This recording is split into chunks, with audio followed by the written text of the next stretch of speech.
What's up, guys? This is the third and final video of the day.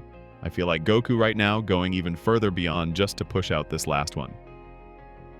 What I want to talk about here is why you should absolutely max out your stats to 9,999 and hit the max level, and why that's such an important part of the game if you plan on diving into the harder content and higher difficulties.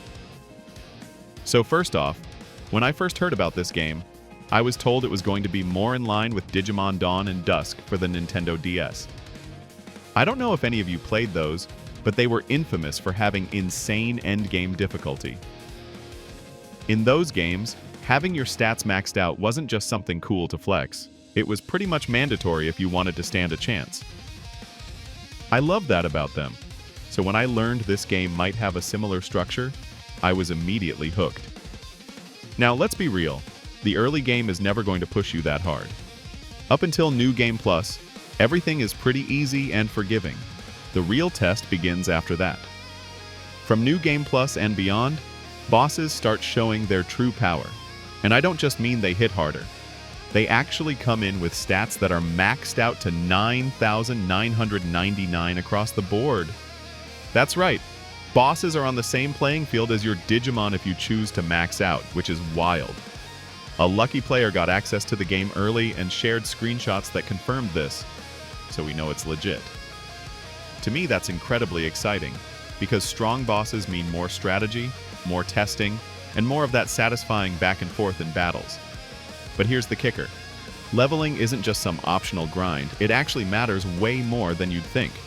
In the Discord, a bunch of us have been testing how much your level influences damage output, and the results honestly surprised us. At level 1, even with maxed stats, your damage is nowhere near what you're capable of at level 50 with the same stats. Not even half. On top of that, you also take way more damage at lower levels.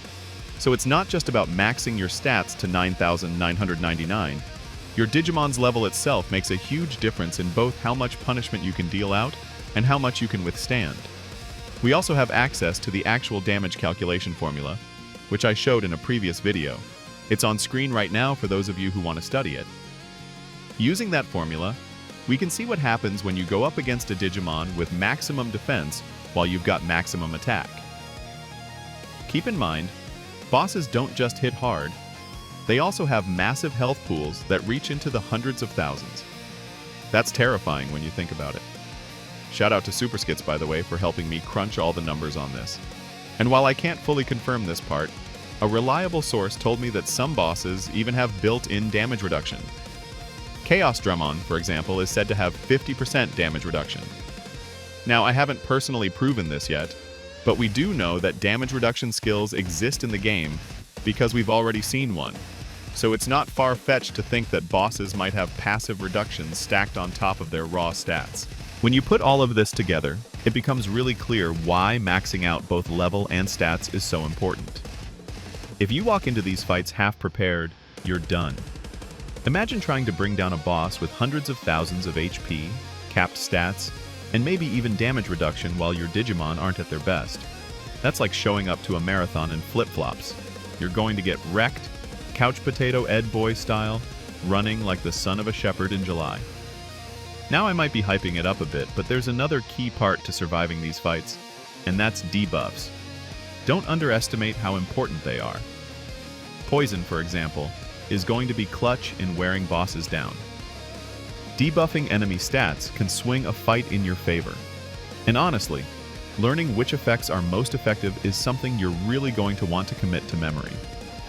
On screen, I've put up a chart to help with that, so definitely use it as you build out your dream team. At the end of the day, for anyone who complains about the grind to maximum stats, I get it. But you're going to have to face that wall eventually.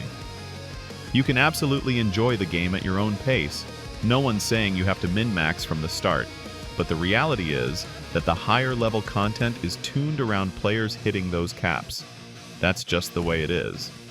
Anyway, that's going to wrap up this video.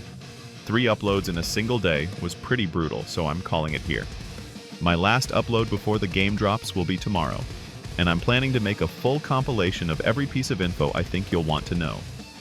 Fair warning, that video might end up running for an hour, so apologies in advance. If you want to keep up with the conversation, join the Discord server and hang out with us there. Drop a like if you enjoyed this, subscribe if you want more, and if you made it this far, drop a skull emoji in the comments. Thanks for watching, and I'll catch you guys later.